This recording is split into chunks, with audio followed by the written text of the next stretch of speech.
Welcome to Clay Mastermind with Dawn Grant.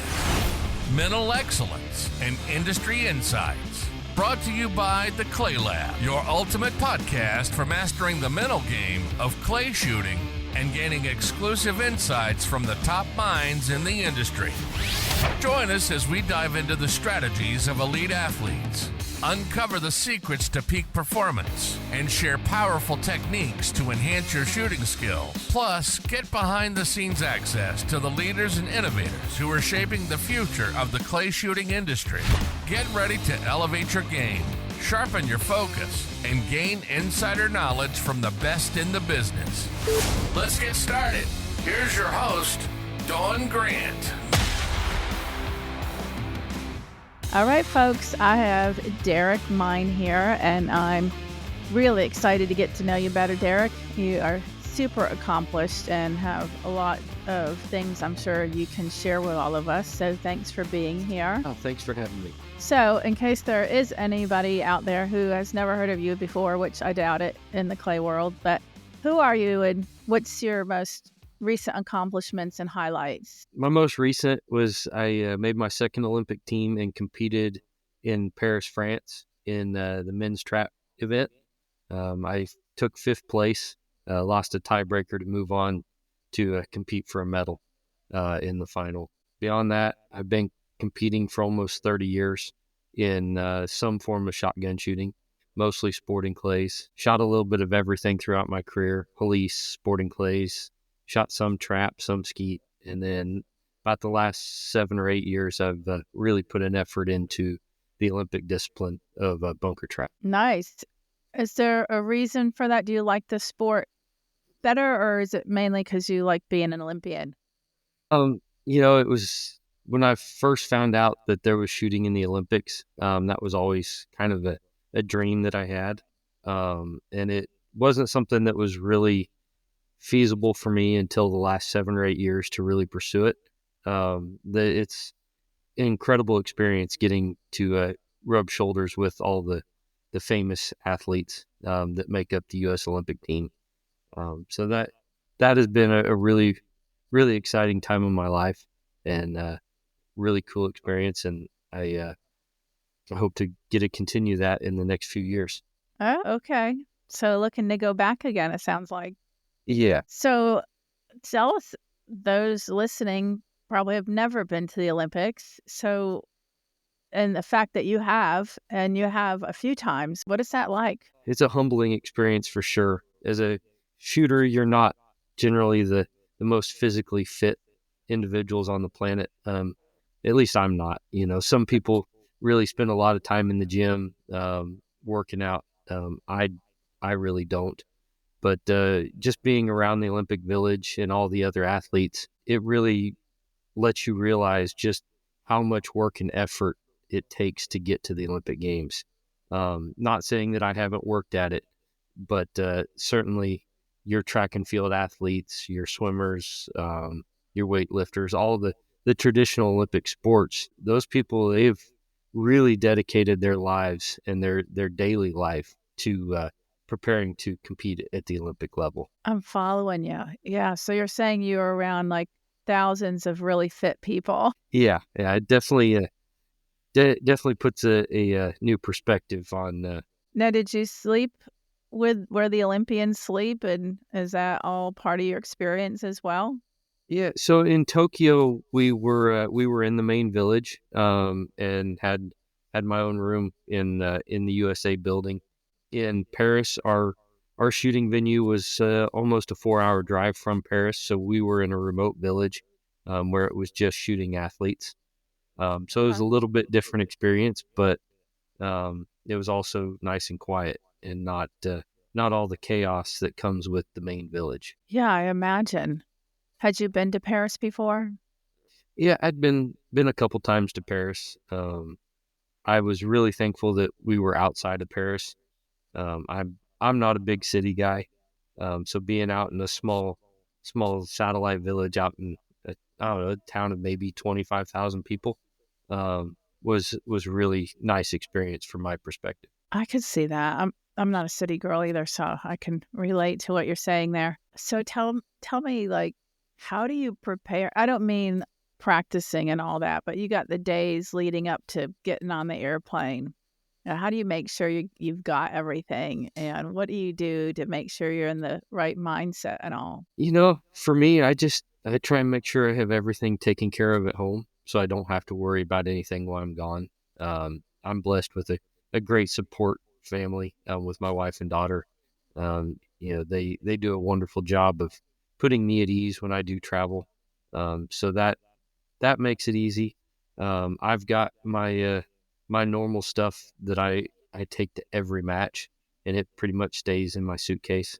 So that part of packing is pretty simple. And this time, I think I went through it 3 or 4 times, just making sure I had everything I'm sure. leading up to the day that I flew over. You kind of get in the habit when you travel, especially traveling overseas. You really get a regimen in how you put everything together. Make sure you don't forget anything. Do you have like a list that you have it all written down on? I don't You have a don't. written down It's in list. your brain. Yeah. I've got a checklist in my brain, and occasionally it does let me down and I forget something. But usually the big things: gun, glasses, earplugs, vest, that stuff I always have. I never forget that. Mm-hmm. How old's your daughter? She's 8. Oh, okay. It's a good support, you were saying. She likes her daddy going and shooting and watching you shoot and all. Oh yeah, she loved getting to tell her classmates that her dad was gonna compete in the Olympics. Nice. The first time in Tokyo, I don't think she fully grasped what was going on, but this time around, she told everybody, "Yeah, I'm going to Paris. I'm going to watch my dad in the Olympics." And they'd look at us kind of weird, like, "Is she for real?" And then we have to Yeah. explain to him that, yeah, I did make the Olympic team. So Well, it's fun. yeah, yeah. And does your wife shoot? She used to shoot some. That's how we met. Since our daughter was born, she's hasn't really shot a whole lot. She will occasionally. Maybe someday she'll get back into it, but right now work and raising a daughter keeps us pretty busy. I can understand that. Um, and I like what you were saying about trying to make sure that you have everything situated on the home front before you leave. And not that I've competed in the Olympics, but anytime I go out of town, I do the same thing. And I want to come home to like a clean house also. So I'm making sure all the little things are done and everything's clean. And it just it really is taking that weight off your brain, right? It's like one more thing or several things that you don't have to cycle over and over again in your mind. Yeah, the less you have to worry about, the more you can focus on the task at hand, and that helps you compete better. Such an important aspect of the mental game that I would imagine most people don't really think of as the mental game, right? But if you do some things like that really deliberately, you're setting yourself up for greater success. Then the opposite, right? When you let that stuff stay on there and you're trying to stay focused, and then it's a much greater struggle. Yeah, there's a lot of people in the shooting sports that they are avid professionals in their career, and so that's where they put their time and effort. And then shooting is kind of a hobby and a getaway for them, and they get out on the course, and as they're shooting, they start making little mistakes here or there. And I attribute most of that to they've put the bulk of their mental focus into their job, their career. And so you only have so much of that to go around. And, it's hard to convince them that, hey, if you really want to be your best out here, you can't do that with your career. So that can be a struggle for some people to overcome. I'm fortunate that I've been able to dedicate my life to the shooting sports, and I've been able to remove that little piece of a distraction while I'm out competing. But it certainly does sneak in from time to time when I don't have things all caught up around the house. You spend the whole time thinking about it while you're away. Or if you had a disagreement with your wife or something, what you're talking about reminds me of like there's multiple levels to that. Like you just said, someone who is working like executive admin business, whatever it is, and trying to turn that off. But a whole nother level that I've observed being at events is like a vendor, like someone like John Woolley well, he's not at as many events as he used to be, but when he was there with a booth and selling guns, and then he would go shoot, like he would take a break and go shoot.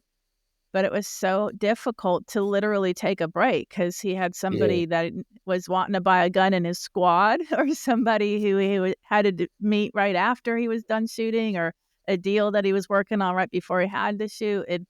That was really like seeping into the competition. Yeah, it's so hard to shut that stuff out. You're when you're trying to make a living, it's really hard to shut off to go out and shoot and just let yourself focus on breaking targets.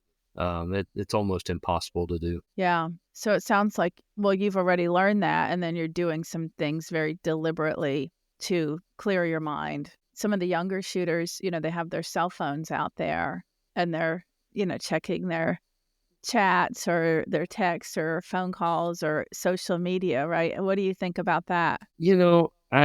I'm sure that there's a certain mental distraction that comes along with that, that can detract from their shooting. But at the same time, it also is kind of an off switch between stations. Um, I when I'm overseas, I spend a lot of the time between rounds, which we'll have anywhere from 2 to 3 hours between rounds of 25 targets. I'll spend a lot of time going through Facebook and listening to music, just trying to shut down and Yeah. not engage my mind too much. So there's a little bit of that releases out on a sporting clays course between stations, and kind of helps you learn how to turn on a switch when you step into this cage and turn it off when you step out. I love that you just brought it up that way. So it's like pros and cons, right? Or having balance of how you use something like that. Yeah, Uh, you just reminded me of something else. Like many moons ago, I was talking to Doug Vine, and he had told, and he, I don't know, like it was a while ago, so I'm not saying he still does this, but between shooting, when he was in the golf cart, he would play Angry Birds on his phone. And, right? And no surprise he's playing Angry Birds. But that's a funny thing as far as like you can use that to your advantage, but it could also be a disadvantage. So I guess the next step would be able to recognize if you're using it for good or not, meaning like not using it for good could be taking a phone call that's going to be stressful, or that's going to take, right. decision making, or that's going to kind of haunt your brain after you hang up or something like that. Yeah, you have to learn how much time you need to shut your brain off from shooting, as well as flipping your brain back on to step in the station. Everybody's a little different on how much prep time it takes to flip your switch on when you step in the cage. For me, I've got to be focused at least one shooter, if not two shooters, before it's my turn to step in the cage. So I've learned that routine for myself. I don't always follow it. I'm not as disciplined as I should be on it, but if I keep that process in play, then generally I'm pretty good. Nice. If I vary from that, then I tend to struggle or make little mistakes. Nice. I love it. You've got some good insights here that you're sharing. I think this is awesome. I really appreciate that you have been observing yourself long enough to know like two shooters, right? Like you have it pretty definitive even like two people in front of me. It's time for me to get back in this moment and to, put away the game or whatever else, and focus on what's happening here. Yeah, and I really didn't start to really pay attention to all that until I really started diving into the Olympic discipline and having, you have to be switched on for 25-30 minutes while you're Mhm. actually out on the field shooting. And to build yourself up to that, you have to start preparing a certain amount of time in advance. And for me, that's almost watching an entire squad shoot before I go out. So Yeah. I'm sitting there watching targets for almost half an hour before it's my turn to shoot when I'm shooting trap. And now I am listening to music while I'm doing that, trying to, I'll have conversations with my coach or someone sitting there while I'm doing it. But it's all a build up to being ready to step onto the field. When I didn't pay attention to that and I just grab my stuff and go out, I wouldn't be prepared for those first two or three targets stepping onto the field. And usually I would miss one early, and Mhm. so that's a hard rock to get behind when you have to be perfect. You got to be ready for that first target. Nice. And I imagine what you're doing by, like, talking to your coach or listening to music is basically, like, being the director or the supervisor of your mind, like, deciding this is what you're gonna do right now. Meaning, because it will do something else, right? It could think about your score or, somebody else's score or, I mean, how they're shooting a target or whatever, right? It can go crazy. So you're telling it Yeah, what to do. right. It's real easy for your brain to wander and get distracted, and sometimes that's not a bad thing, but a lot of times it leads you down the wrong road and gets you off course. I love it. So have you had mental training? Because you're very knowledgeable, which isn't a surprise to me because you wouldn't be in the Olympics if you didn't have a good mental game. So Yeah, I where did you get your info? honestly, trial and error. Uh, Okay. I spend a lot of time talking with the two coaches that I've used for Olympic trap, Jay Waldron and Lance Bade, both of which have been to the Olympics. Lance was the last American to medal in men's trap. Just talking with them and pulling bits and pieces out of how they prepared and the mindset they had going into the field, onto the field, and just developing my own routine, my own game plan through discussions with them on ways that they approached it. And Yeah. that's kind of when it kind of clicked that mindset is the key to everything when you want to have success in a sport like shooting. Yeah. Well, and how would you define that? You said mindset is everything. So how would you define what that is? For me, it's having my process, giving myself something to focus on that's not end goal related. Like you have to have that end goal, but if you're focused on that, then you're not paying attention to the process of accomplishing that goal. So for me, I had to develop my game plan and my process to break each target, and it has taken a good 6 or 7 years to really develop that.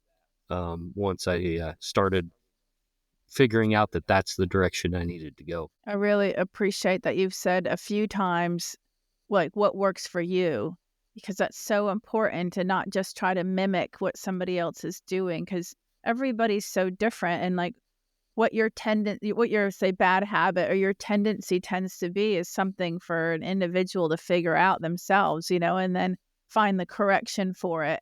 And then, just keep putting it together. So that's great that you've done that because, let's say somebody like Wendell or David Radulovich, there's certain ways that they shoot, and some young or novice shooters can look at that and go, "Oh, well, I need to be like that. I need to have that way of my pre-shot routine of swing, follow through, like whatever it is." And you really have to get to know yourself, right? Yeah, and I think one of the things that people don't realize is everybody's personality is a little different, and so you have what works for someone like Wendell, who is very, very detailed in his approach. He's really, really meticulous.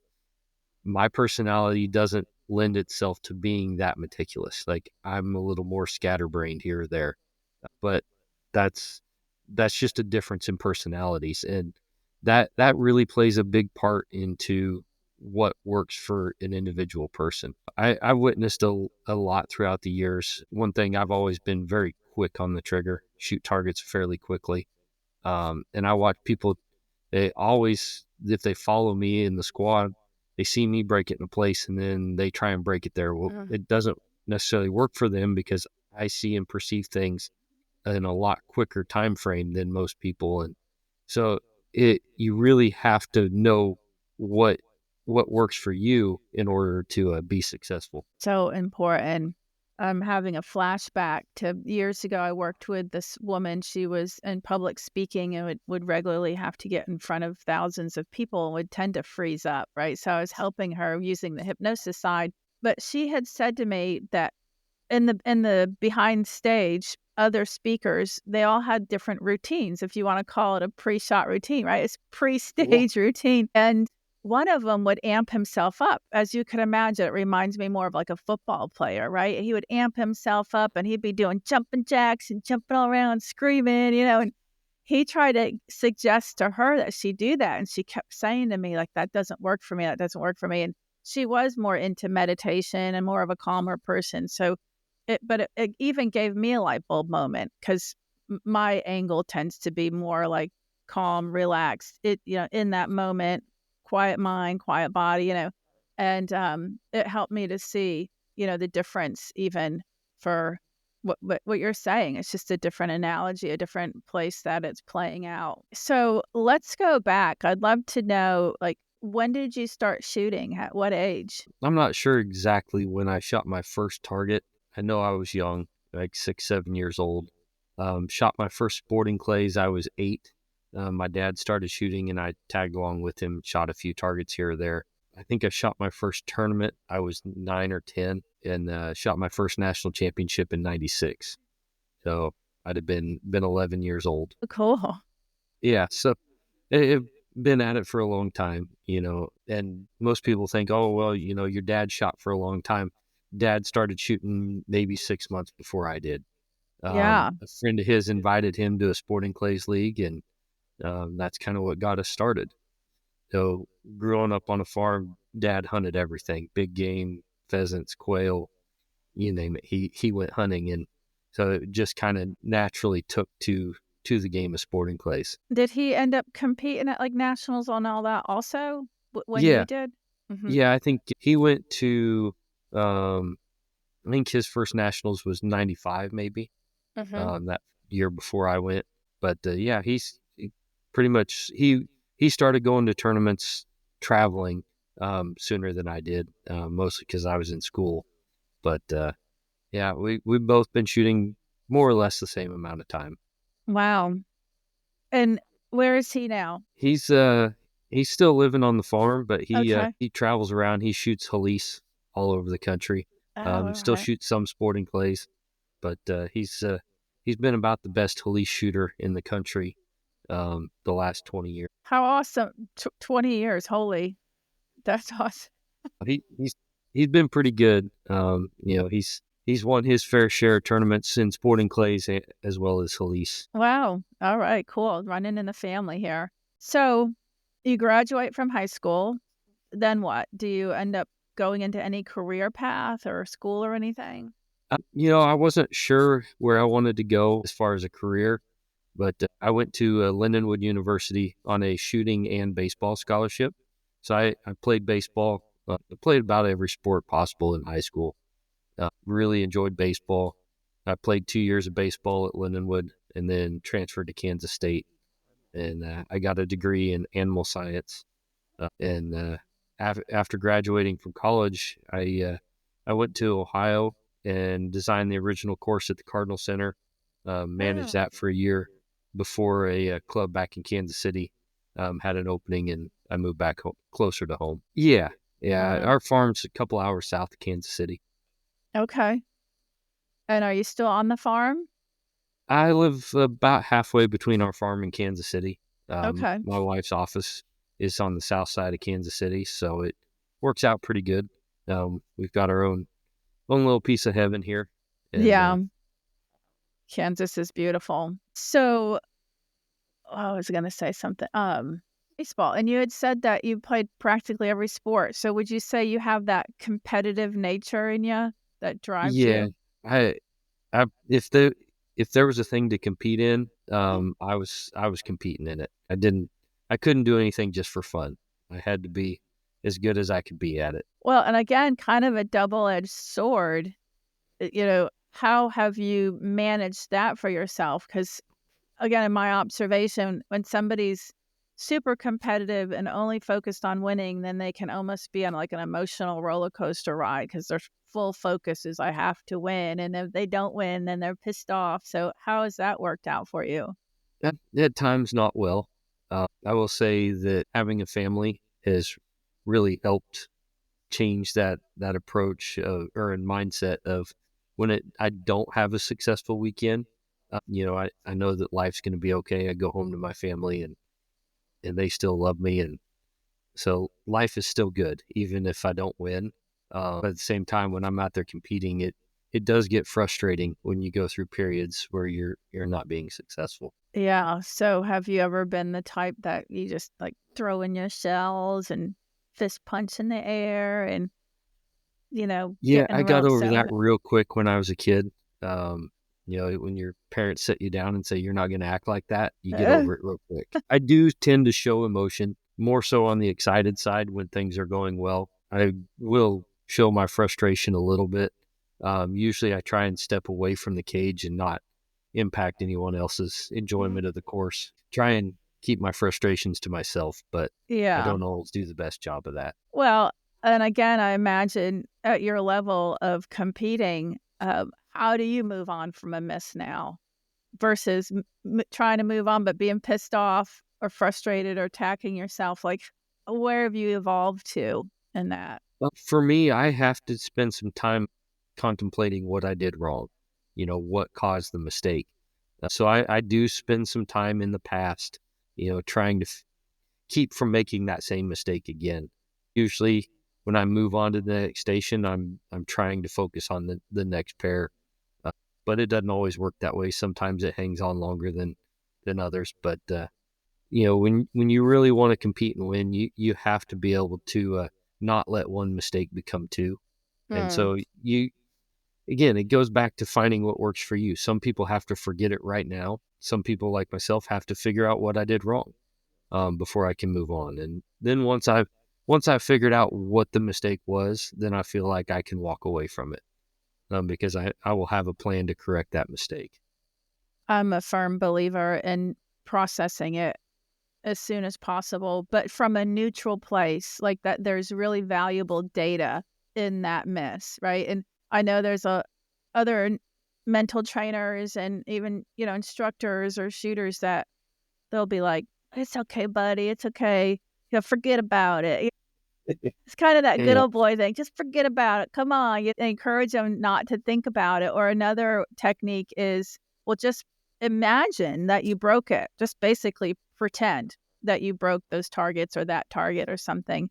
But to me, there's a golden, literally golden opportunity that as long as you know how to be in the past, like you mentioned, as long as you know how to do that in a constructive way, you could literally make a change before the next station, meaning you're not going to miss two. You're not going to miss the next ones. Like it could be as simple as I really wasn't ready.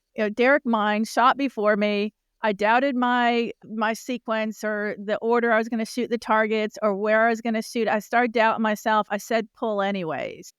And yeah, so that's something a person can reflect on and not beat themselves up. Just be like, oh, okay. So the next time right. I'm going to trust my plan, you know? Yeah, sometimes the mistake was it was just a hard target, and you're not going to be perfect on hard targets.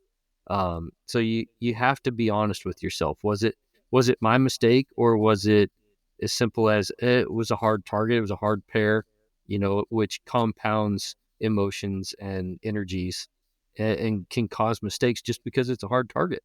If it's a target you feel like you should break every time, then you probably made a mistake in your process somewhere in advance that usually causes you to miss.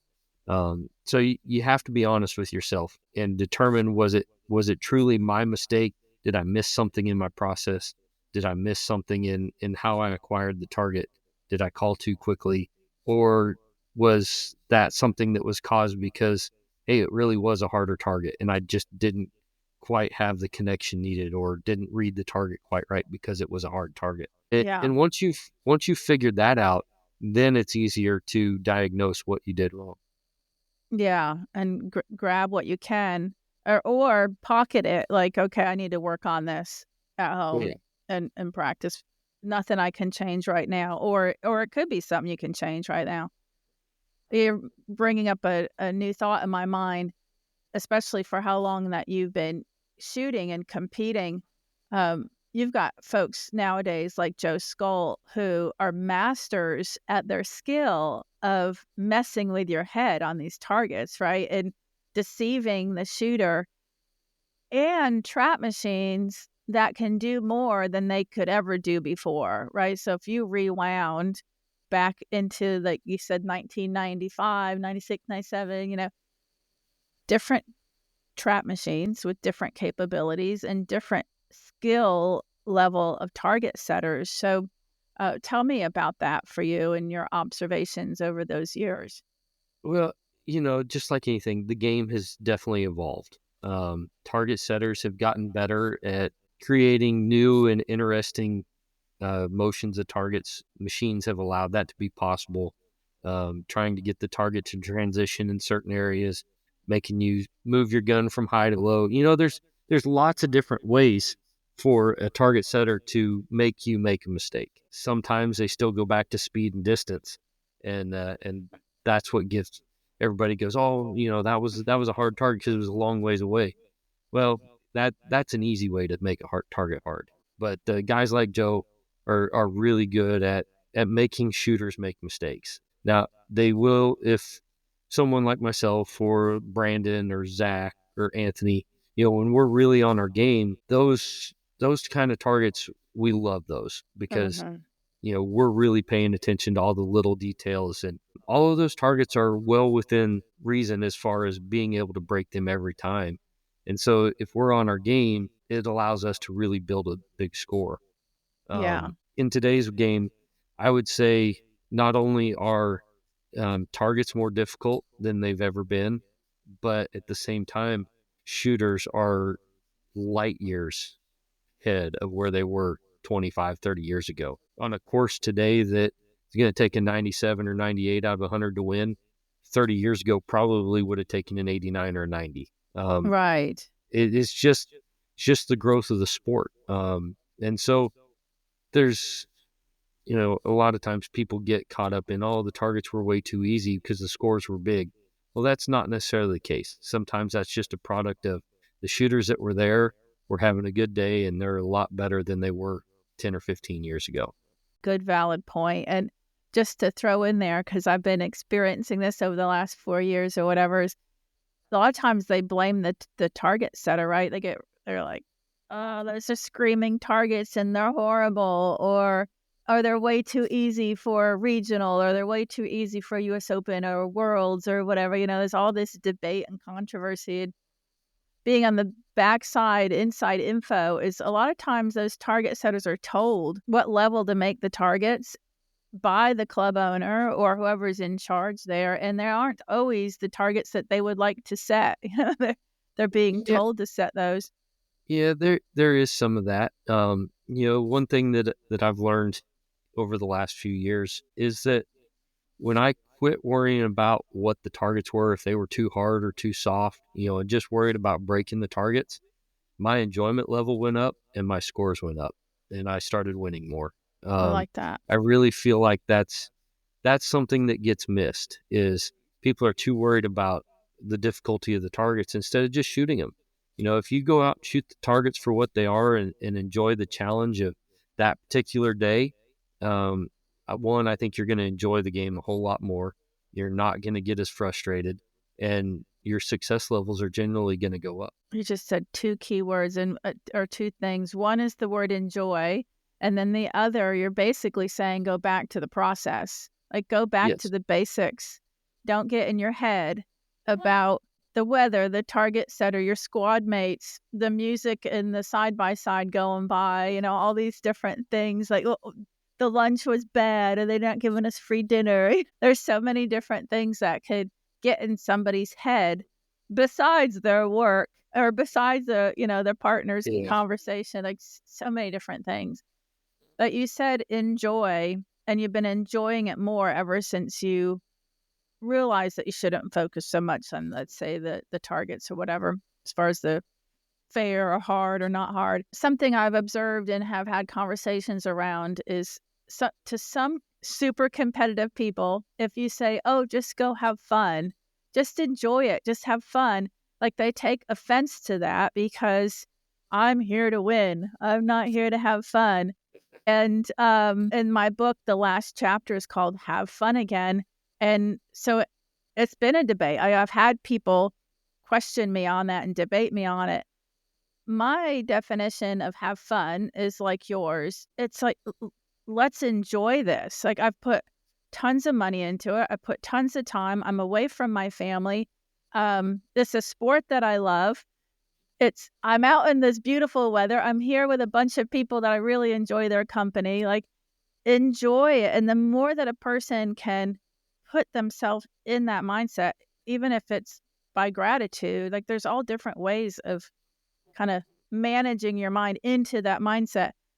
That's the opposite of wanting to quit, frustrated, hating it, complaining, all of those things. And when you compare the two, the likelihood of great performance and great scores is greater when you're enjoying it than the opposite. Yeah, I think a shooter has to be honest with themselves.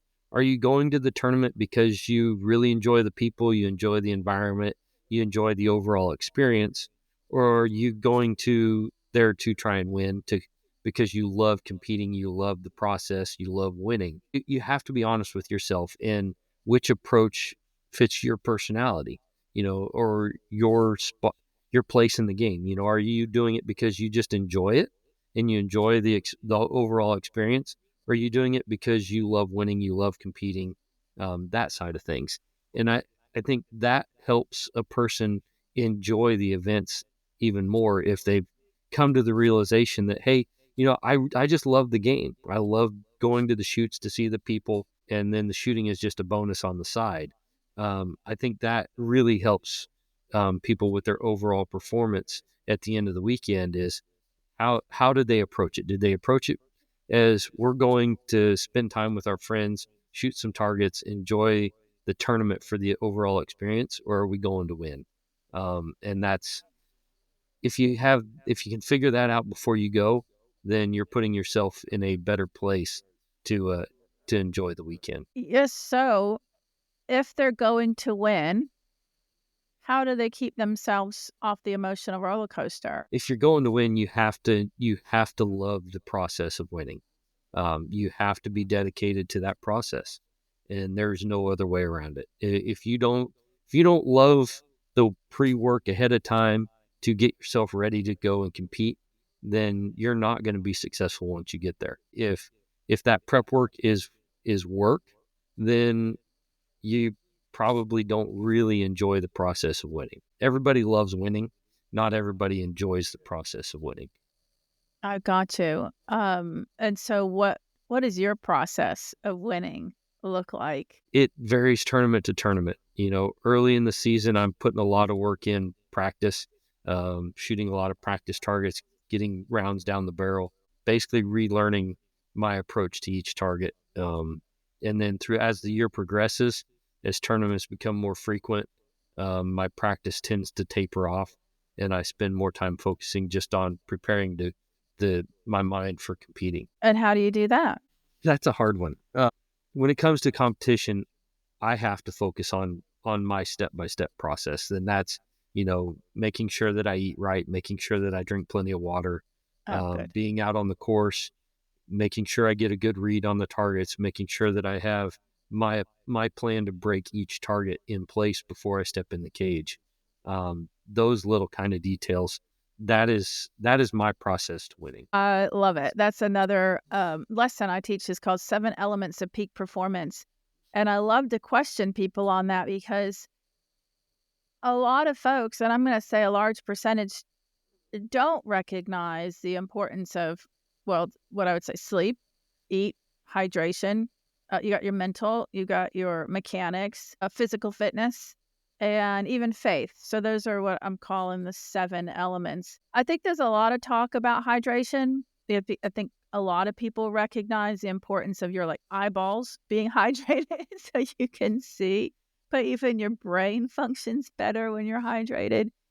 Do you have personal firsthand experience with times where maybe you didn't eat as well and you could tell, or you didn't hydrate yourself and you could tell? Yeah, it definitely shows up. And usually, unless you're really in tune with your body and your mind and how everything's working together, it's real easy to miss.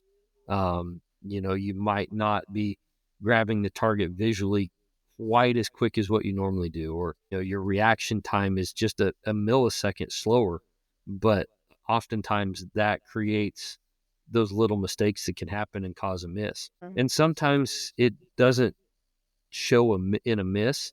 Sometimes it starts and you're just not breaking targets as hard as what you normally would. You're not quite as centered on them, and that leads to doubting what you're doing, and then that ultimately leads to the miss.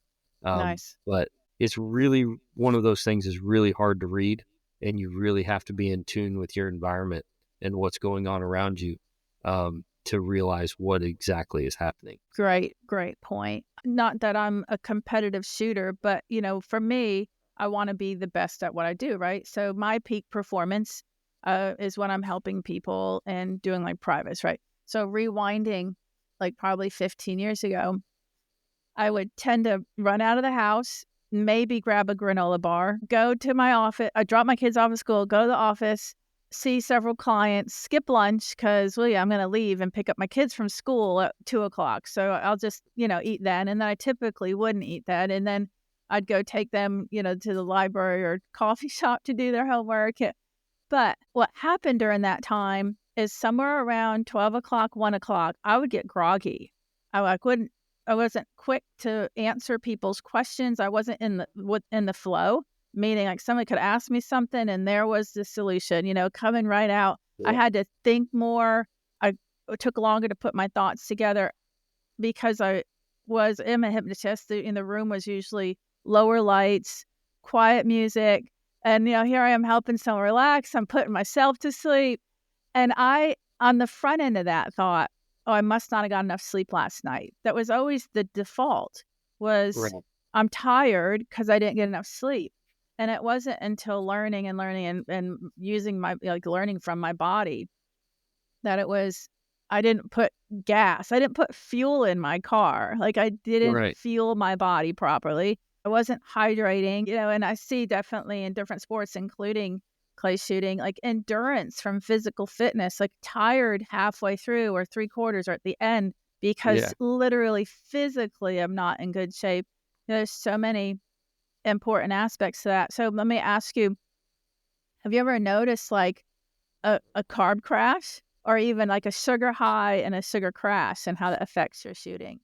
Yeah, usually for me, it's going halfway through a round. If I don't have something to snack on, I will start to feel that little bit of sluggishness. I'm not even gonna call it groggy. Just I don't quite have the same energy level that I did, and so that makes it harder to make the same move with the target. I've also been on the other end of it where I had too much caffeine or too much sugar, Oh, and you yes. overload yourself. That happened day one in Paris this year. I had too much coffee the first morning, and so I was way too amped up. I Yeah. missed 2 targets out of my first 8, and I was able to kind of settle it back down and go on from there. So the next morning, I corrected that, and I had maybe a third as much coffee, just so because I had the adrenaline of the Olympic Games. I didn't need the extra caffeine Oh, boost yeah. to get myself motivated and get my body moving. So little things like that really come into play, and it's not always a consistent, you know, sometimes you need a little more of a boost and sometimes you need less of a boost. And oftentimes you don't realize what that was until you get into the competition side of it, Yeah. and really start competing. You try and plan yourself out as best you can. Like I usually try and eat a good, fairly, I kind of carb load the night before. Just kind Okay. of set myself up for the next day. Eat a high protein breakfast that'll help carry me through. That's usually my process. I don't get super carried away with it, but I try and follow that in To some some form or degree. fashion. Yeah. And then what do you like to pack in your cooler to have to eat when you're shooting or to drink even? Usually I just have granola bars. Mm-hmm. I don't really care much for candy bars. I feel like that's too much sugar. Mm-hmm. So like a Kind bar or even a Quaker's chewy granola bar, something along those lines. That's usually what I'll keep for a snack. And then I'll usually have a body armor or water and maybe some Mm-hmm. liquid IV to mix in with the water. Mm-hmm. Just something to keep hydrating throughout. I'm a firm believer in you can't drink just water. You have to have something else. Some days I just need a little extra boost, so I might drink a Coke, get a little caffeine kick. But for the most part, it's just some form of hydration. And really being tuned into your body, and which takes work also. You know, again, an observation both from my own self and with clients is, like, say, if somebody's used to drinking sodas all the time and candy bars all the time, then that's the level of norm for them, and they probably Right. don't even recognize that sugar high or crash or whatever. And once you start kind of eliminating some unhealthy things, then you almost have a different, level where you can then tell, like, too much sugar, Right. too much caffeine, you Yeah. know? Staying with a norm of what your daily life is like plays a way bigger role than people realize. If you get out of what your normal routine is at home when you're trying to compete, then your body almost freaks out because you're doing something different. Keeping everything the same is a huge part of my process. Well, you mentioned Paris. I could totally see wanting to have some Paris coffee and then going, "Oh, crap. There's way more caffeine in that," or "I drank way too much of that, and now I've got, like, Yeah, heart palpitations and yeah. shakiness." So I actually brought coffee from home, so I had my 'Cause own coffee. So I because of wasn't. what you just said, right? You're Yeah, looking to maintain some normalcy. right. Yeah. I do travel with my own coffee also. A press. I travel with a French press and my own grinds Yeah. because I See, I went yeah. the easy route. We just bought a coffee maker there in France, and just a little cheap $10 one, and But didn't do anything like, fancy. yeah, you know what your normalcy is and what's important to you, and I think it's awesome, that you take those deliberate steps, because it is tricky, and again, another issue with shooters is traveling and staying in the hotels and trying to find decent food if they're being deliberate about trying to eat healthy. You've got certain foods that are being served at the event, and because even though, again, I'm not shooting competitively, I'm going to these events, and I've been going to competitions almost monthly for 15 years. But I have to do the same thing, and I've learned over the years, go to the grocery store. It might not be as soon as my plan lands. Ideally, it is before I even go to the hotel or before I even go to the event. I go to the grocery store and I buy some things like blueberries, and I make sure I have water. Even though there's water on the course, like, I want to make sure I have water. Right. And then I do, like, sometimes I do salads. I might even buy Tupperware, disposable Tupperware at the grocery store so I can bring a salad and put some protein on it or something. But it has to be deliberate because nobody else is Yeah. going to do it for you. Yeah. Right. If you just go with the flow, you're at the mercy of what's available. One of the things that I've started doing is I tend to take our camper, just to as many shoots as I can. One, it allows me to stay in a similar bed to what I have at home. And I've got everything that I need right there readily available and don't have to leave to go get it. So that's been another aspect of the last few years is when I can, I try and take the camper, and it just makes all of that process a little easier. It absolutely does. And especially what you're sleeping on, because in Texas, the hotel we were at, Joe, oh my God, Joe's back was killing him because it was a saggy mattress. You just never know, right? You could get a good Right. mattress, you could not, or you can bring your own. Well, when I used to go to PJ Tour events, so I went to those at least monthly. I had clients that I worked with, and I will remember this one day I was there with a client in the house that he rented, and his wife and kids were just showing up, but so were their UPS boxes.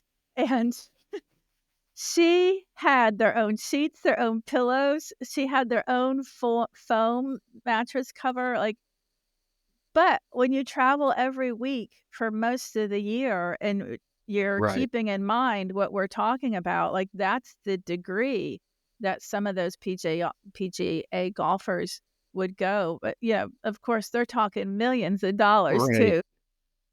Yeah. And I think, if our sport had that level of competition, you would see more of the top guys. They would put that effort into those little details. If we were competing day in, day out for the kind of money that PGA golfers are competing for. There is a means Yeah. to make those processes necessary. You Yeah. have to be at your peak level to beat those guys. So I think the same thing would apply in our sport if we were competing at the level that those guys are, for financially anyway. Yeah. Yeah. Yeah. And some people do, it is life or death to them, whether they're winning. Maybe they should get their own mattress cover. Much earlier on, you talked about, like you mentioned, like a light switch, being able to turn it on and off. What's the it? And how do you turn it on and off? So you remember the Kevin Costner movie For Love of the Game? Yes. When he's standing there on the mound and he says, clear the mechanism. He's Okay. basically shutting everything else in the world out except for the catcher's glove and throwing that pitch. It's much along that line. Like, Yep. I'm trying to shut everything else out. And when I step into the cage, I am wanting to be solely focused on what it takes to break each target in that station. And that's essentially what my switch is. I'm trying to switch from being involved in what's going on around me to shutting everything else out and only focused on breaking those targets. Now, would you call that being in the zone or the flow? Sometimes when everything's going right, you could Good call it point. being in the zone. Mhm. Doesn't always happen. It happens very few times. Do you get it right every time you call pull? But when it does happen, it's an incredible experience. Yeah. So describe the zone state that you've experienced. For me, it's feeling like I can do no wrong. Like, I feel like every time that I make a move, even if it's not the right move, something happens to get my gun in the right spot to break the target, and everything just works the way it's supposed to, and you don't have to think about it. It just happens.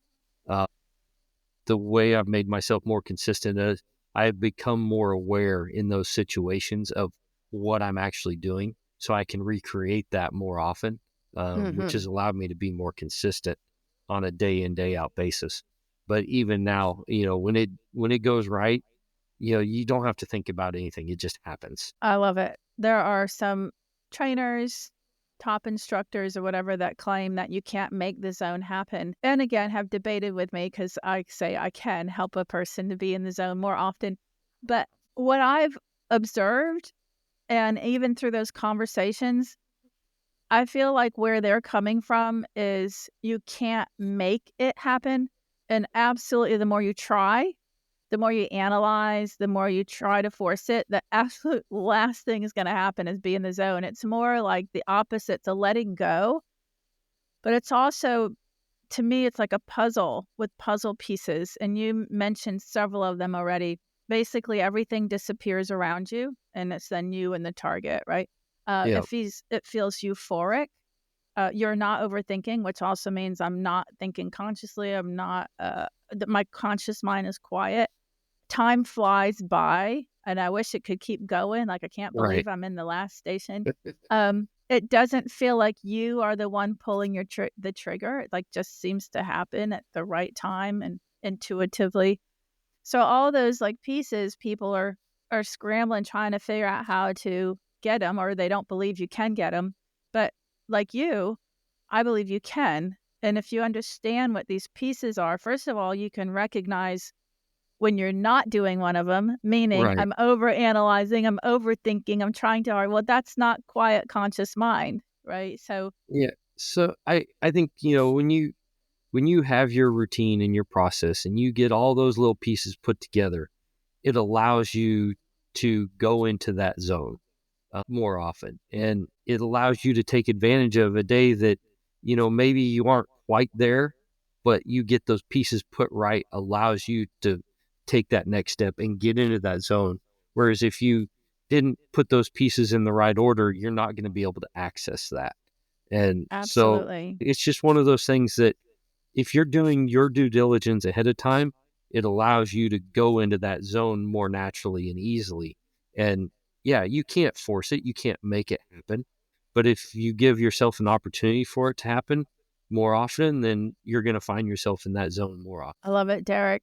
I feel like you and I could talk for hours, and I love meeting somebody who gets it, because most of the time I'm teaching, right? And I'm And they're at all different levels of a lot of the things that you and I are talking about. So I'm teaching them, I'm trying to get them to see. Maybe they don't believe me or they're coming around. Like there's all these different levels. So it's kind of rare for me to meet somebody who has a lot of it figured out. Like I mean, it excites me really. I could sit here and talk to you forever about it. So I want to say, congratulations. You've obviously clearly earned your way to where you're at for all the things that you've learned along the way and have implemented and have tweaked and have perfected over and over and over again. And just, it's almost like a funnel, right? And you just keep funneling in what it takes for you to be your best. Yeah, it's been a lot of years of trial and error, and I still don't get it right to this day.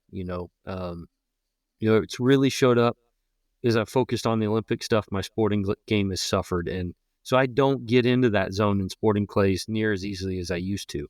But that's because most of my work and effort has gone into the Olympics and being ready to take advantage of those few opportunities that you get in that game. So, it's always a constant learning process, and you're never going to get it right 100% of the time, but you can get it right 70% of the time, you're doing an amazing job. Which is a hell of a lot more than 20% or 5%. And, just for myself, as someone who teaches all this and lives it, I'm not perfect either, right? Like, we're still human. Like, until you die, you're still going to be working and you're going to keep tweaking, and you have to keep looking at yourself in a constructive way so that you can learn and apply the new knowledge and just keep. I say it's like the shampoo bottle. Instead of, what is it? Wash, rinse, repeat, wash, rinse, repeat. And it's like live, learn, repeat, live, learn, repeat. You just keep going. You don't end, until you die. You don't stop living and learning and applying it. So where do you see yourself in 5 to 10 years? Hopefully in about 4 years, I'll be holding an Olympic gold medal.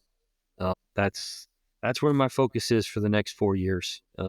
Beyond that, still always going to be involved in the shooting sport some way, somehow, always competing and trying to live life with my family and enjoy that side of things as much as I can as well. Nice. It's the farther I get in the game, the more I realize that, I am able to give back to the sport. And so anytime that I can help grow the sport, I'm happy to do it. One of the things that I get asked a lot is, why do you shoot everything? Why don't you just focus on one game? And it took me a couple years of shooting bunker to really come to the conclusion that I enjoy showing new shooters that you don't have to focus on one game, that you can't shoot everything at a high level. You just have to know. You have to be willing to put yourself out there and run the risk of failure to make it happen. Nice. Well, if there was one piece of knowledge that you'd pass on to the listeners, the wisdom of your years, what would it be? Embrace your failures, learn from them, grow from them, and don't get too caught up in the mistakes, because those ultimately are, if you're willing to allow yourself to learn from them, those are what make you better. And when you're breaking more targets, you're always going to have more fun. So find a way that allows you to have more fun. Nice. That's some good advice. I do want to tell everybody I have some free goodies, whether it's for my mental training, online courses, Mind Mastered app, or even at my Shotgun Club. So you can go to dawngrant.com/free and see what I've got there for you. Derrick, do you do instruction or anything? Do you have a website, contact info, or do you not do instruction? I do a little bit of instruction. My schedule is so busy with traveling, especially with the Olympic stuff, that pretty much you have to come to Kansas City if you want to be able to get a lesson from me. Yeah. One thing that I do tell people is I'm not a coach. I'm an instructor. I can help you with small little pieces to make your game better, but I'm not in a position where I can, maybe someday I'll get to that point where I can be a coach, but I'm an instructor. I am not a coach. How do you delineate those two? Because I can relate to that also, but how would you say the difference? What's a coach versus an instructor? A coach is there almost working as hard as you are as the athlete.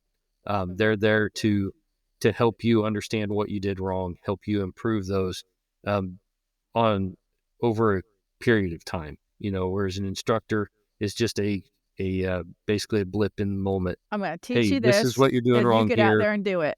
Yep.